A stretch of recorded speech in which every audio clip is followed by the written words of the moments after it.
ಇವತ್ತೇನಕ್ಕೆ cinema ಸ್ವಲ್ಪ ಕಮ್ಮಿ ಮಾತಾಡಿ ಇಲ್ಲಿ ಮಾತಾಡ್ತಿದ್ದೀನಿ ಅಂದ್ರೆ, ಮೊದಲನೇದಾಗಿ ದರ್ಶನ್ ಅವರು ನನಗೂ ಹೆಚ್ಚು ಕಮ್ಮಿ ಒಂದು 9 ವರ್ಷ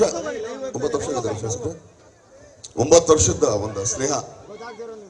ಅವ್ರು ಮೊದಲನೇ ಸಲ ಸಿಕ್ಕಿದಾಗ ಇವತ್ತಿಗೂ ನನ್ನ ಮೊಬೈಲ್ ತೆಗೀರಿ, ನಾನು ದರ್ಶನ್ MLA ಅಂತ ಹಾಕೊಂಡಿದ್ದೆ 9 ವರ್ಷದಿಂದೇನೆ.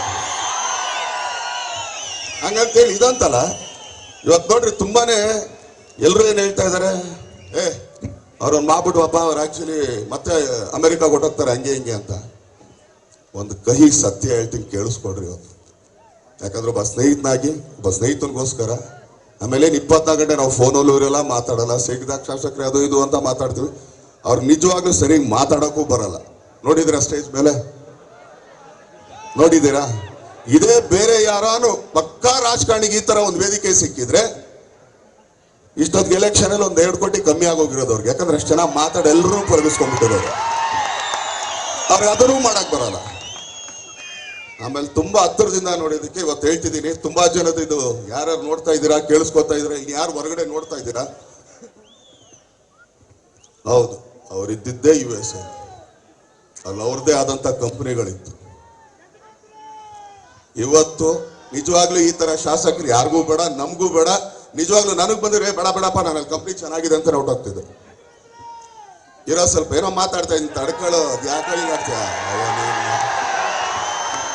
ನೋಡ್ರಿ, ಒಳ್ಳೇದ್ ಮಾತಾಡ್ದಾಗ ಬಂದಿದ್ದಲ್ಲ, ತಡೀಚಿ ನಾ ಫ್ಲೋಟ್ ಹೋಗುತ್ತೆ. ಆಮೇಲೆ ಇದೇ ಒಂದು ಒಳ್ಳೆ ಕಂಪನಿ ನನ್ನ ಕೈಲಿದ್ದಿದ್ರೆ ನಾನು ನಿಜವಾಗ್ಲೂ MLA ಆಗಕ್ಕೆ ಬರ್ತಾ ಇರಲಿಲ್ಲ ಸ್ವಾಮಿ. ಇವತ್ತು ಆ ಕಂಪ್ನಿನ ಮಾರಿ 8 ಕೋಟಿ ಸಾಲ, ಎಲೆಕ್ಷನ್ ಸಾಲ ತೀರಿಸಿ ಇವತ್ತು ಅದೇ ಕಂಪ್ನಿಲಿ ಕೆಲಸ ಮಾಡ್ತಾರೆ ಅಂತಂದ್ರೆ ಈ ತರದ್ ಯಾವ ಶಾಸಕನ ಬೇಕು ಹೇಳಿ?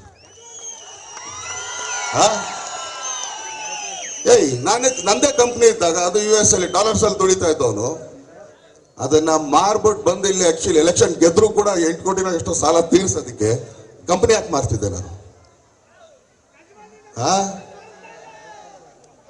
ದಯವಿಟ್ಟು ಯಾರ್ಯಾರು ಸುಮ್ಮನೆ ಅವ್ರ ಮೇಲೆ ಹೂವಾ ಪೋಹ ಹೇಳ್ತಾರ, ದಯವಿಟ್ಟು ಈ ಕಹಿ ಸತ್ಯಗಳನ್ನ ಅರ್ಥ ಮಾಡ್ಕೊಳ್ರಿ. ನೀವೊಂದು ಒಳ್ಳೆ ಕೈಯಲ್ಲಿದ್ದೀರಾ. ಇದೇ ಒಬ್ಬ MLA ಆಗಿದ್ರೆ ಆಕಾಶ್ ಚಪ್ಪಲಿಯಿಂದ ಹಿಡಿದು, ಪ್ಯಾಂಟಿಂದ ಹಿಡಿದು, ಶರ್ಟಿಂದ ಹಿಡಿದು ಎಲ್ಲ ಮೇಲಿಂದ ಕೆಳಗಡೆ ಅವ್ರಿಗೆಲ್ಲ ಕುಲ್ ಮಿಲಾಯಿಸಿದ್ರು ಒಂದು 8,500 ರೂಪಾಯಿ ಐಟಮ್ ಇಲ್ಲ. ಇಲ್ಲಿ 8,500 ರೂಪಾಯಿ ಐಟಮ್ ಇಲ್ಲ. ನಾನೇ ಹೇಳ್ತೀನಿ, ಇದಕ್ಕೆ ಯಾಕೆ MLA ಹಾಕ್ಬೇಕಾಗಿತ್ತು? ನಾನೇ ಚೆನ್ನಾಗಿದ್ದೀನಪ್ಪ, ಒಳ್ಳೆ ಪ್ಯಾಂಟ್ ಒಂದು ಟಿ ಶರ್ಟ್ ಹಾಕಿದ್ದೀನಿ, ಹೌದಾ ಅಲ್ಲ? ಅದಕ್ಕೆ ನಾನು ಹೇಳ್ತಾ ಇರೋದು, ಇವತ್ತು ಇರಲ್ಲ ಅಲ್ಲಿ ಕೂತ್ಕೊಂಡು ಕೂಗೋದಲ್ಲ, ಕಡಲ ಕೋತಿ ಸತ್ಯ ತಿಳ್ಕೊ, ಆಮೇಲೆ ಮಾತಾಡಿದ್ನಲ್ಲ. ದಯಮಾಡಿ ಅವ್ರ ಬಗ್ಗೆ ಅದು ಇದು ಹೇಳೋರಲ್ಲ, ಸ್ವಲ್ಪ ಇಲ್ಲಿ ಇಷ್ಟು ಜನ ಕೇಳ್ತಾ ಇದ್ರಲ್ಲ, ಆಮೇಲೆ ನಾನು ಯಾರಿಗೂ ಕಾಕ ಹೊಡೆಯಲ್ಲ, ಚಮಚಾಡಲ್ಲ ಸ್ವಾಮಿ. ನನಗೆ ಇಷ್ಟ ಆದ್ರೆ ನಾನು ತುಂಬಾ ಇಷ್ಟದ ಇರ್ತೀನಿ, ನನಗೆ ಕಷ್ಟ ಆದ್ರೆ ನಾನು ತುಂಬಾ ದೂರ ಇರ್ತೀನಿ.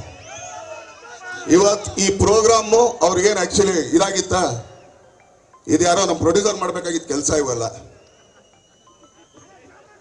ನಾನು ಮಾಡ್ತೀನಿ, ನಿಮ್ ಸಿನಿಮಾ ನೋಡಿದ್ವಿ, ತುಂಬಾ ಖುಷಿ ಆಯ್ತು. ಯಾಕಂದ್ರೆ ಯಾವ ಸಿನಿಮಾದಲ್ಲೂ ಒಂದು ಸಂಘದವ್ರು, ಒಂದು ರೈತರ ಸಂಘದವ್ರು ಈ ಸಿನಿಮಾನ ನೋಡಿ ಮೆಚ್ಚಿ ಇದಕ್ಕೊಂದು ನಾವು ಆಕ್ಚುಲಿ ಒಂದು ಇದು ಕೊಡ್ತೀವಿ ಅಂತ, ಒಂದು ಡೆಬಿಟ್ ಕೊಡ್ತೀವಿ ಅಂದಾಗ ನಿಜವಾಗ್ಲೂ ಈ ಚಿತ್ರತಂಡ ಎಲ್ಲರೂ ನಾವು ಚಿರುರುಣಿ ಆಗಿರ್ಬೇಕು.